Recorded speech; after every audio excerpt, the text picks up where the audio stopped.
काही पावसाचा तडाखा आता निफाड तालुक्यात मोठ्या प्रमाणात दिसून येत आहे. कांदा पिकाचा आता द्राक्ष बागांना देखील या अवकाळी पावसाचा फटका बसताना दिसतोय. आपण बघितलं तर अक्षरशः द्राक्ष बागाच्या ठिकाणी आलो. या ठिकाणी अक्षरशः द्राक्षाचे घड हे जमिनीवर कोसळलेले, वादळी वाऱ्यासह अवकाळी झालेल्या पावसाने अक्षरशः द्राक्ष उत्पादक शेतकऱ्याचं मोठं नुकसान झाल्याची परिस्थिती निफाड तालुक्यात दिसून येत आहे. आपण बघितलं तर अक्षरशः हे द्राक्षाचे घड अक्षरशः कोसळून देखील बागेत पडलेले. आपल्यासोबत हे द्राक्ष उत्पादक शेतकरी, काय सांगाल की पावसाचा फटका द्राक्ष बागांना देखील बसलाय?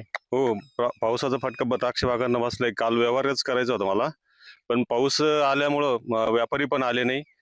ही नुकसान एक तर बागा कमी आल्या मागच्या पावसाळ्यामुळं, आणि ह्या वर्षी बागा कमी येऊन त्या कशा वाचवल्या, त्याच्यात बी असे जर आसमानी जर फटके जर बसत असतील तर शेतकऱ्यांनी काय करायचे, हा मोठा प्रश्न आहे. एक तर कांद्याची परिस्थिती वातावरणाने अशी खराब केली, कांदे काढायच्या याच्यात आले, ते कांद्याची सुद्धा नुकसान झाली. कांदे सुद्धा उद्या दोन दिवसात कांदे काढायला सुरुवात करायची होती. तर याचा काहीतरी आपल्याला लाभ मिळावा असं माझी विनंती आहे. एकूणच बघितलं तर अक्षरशः आता अवकाळी पावसाने द्राक्ष बागांना देखील मोठा फटका बसल्याचं दिसून येत असून अक्षरशः हातातोंडाशी आलेला घास हिसकावला गेला आहे. नरेंद्र बाटाव, जय